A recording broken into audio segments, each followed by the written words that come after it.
What's up guys, it's Rishi here with another jet tutorial for you guys, and this time it is all about the Dillons. Now the gameplay that you're seeing in the background is one of my air superiority rounds from Nebedan Flats, where I decided to go with my UI switched off for some odd reason.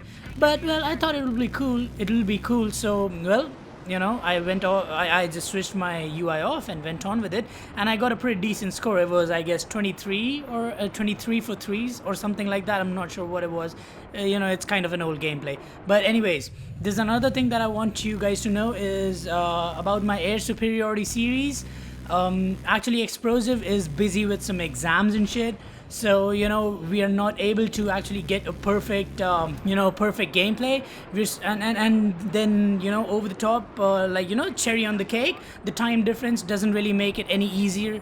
So, well, you know, I'm just waiting when we get time, and when we do, I'll actually get a good episode out for you guys, and you can count on me. It'll be good for sure. So anyways, back to the tutorial. Now, Dillons. What is a Dillon?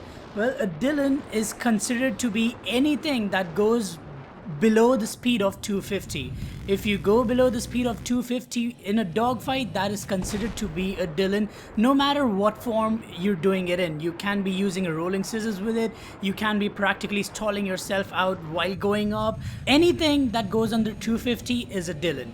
Now, when should you use a Dillon? Dillon should only be used when there is literally no choice left and the enemy is right behind you, okay? That is the time when you're supposed to use Dillons, okay?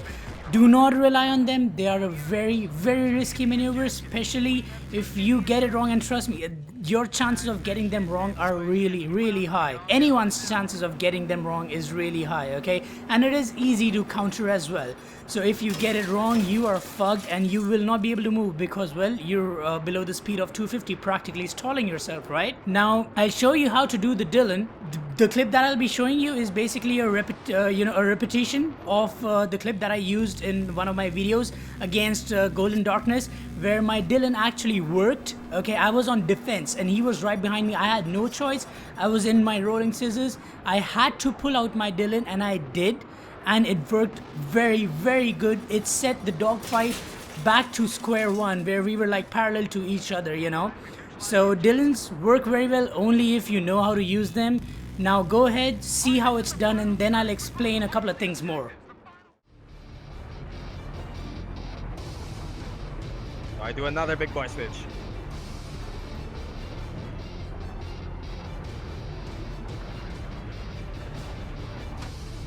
Oh.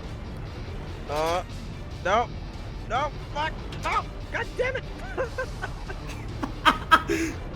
Oh, you fucking Dillon bastard. It's working pretty well if you talk. Stop fucking moving. Stop moving. You motherfucker. Oh, there we go. that was awesome. Ah.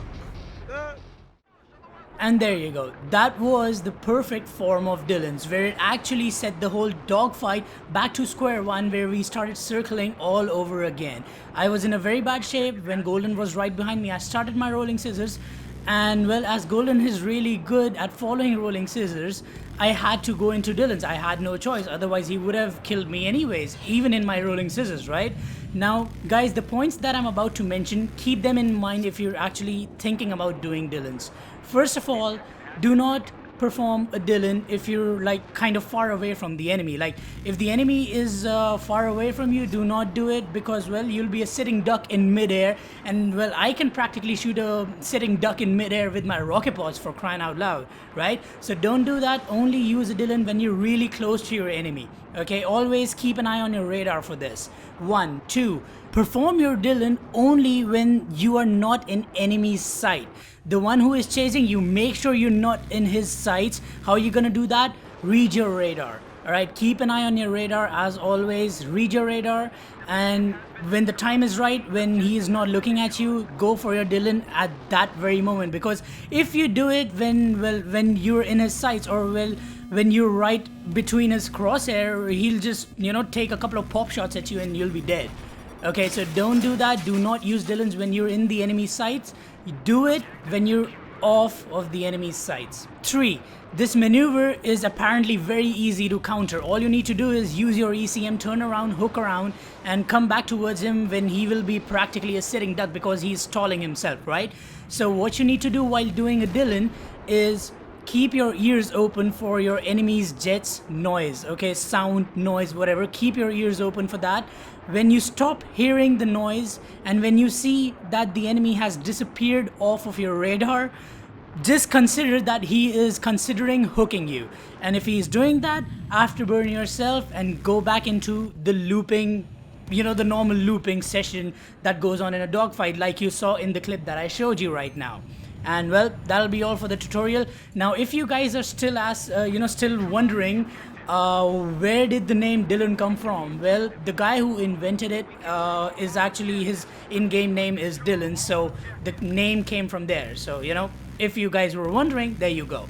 And well, that is all for this tutorial. I hope you guys enjoyed it. And if you did, then be sure to leave a like, comment, and subscribe if you're new here. Until the next time, you guys take care. This is Dishy signing off for now. Love you guys.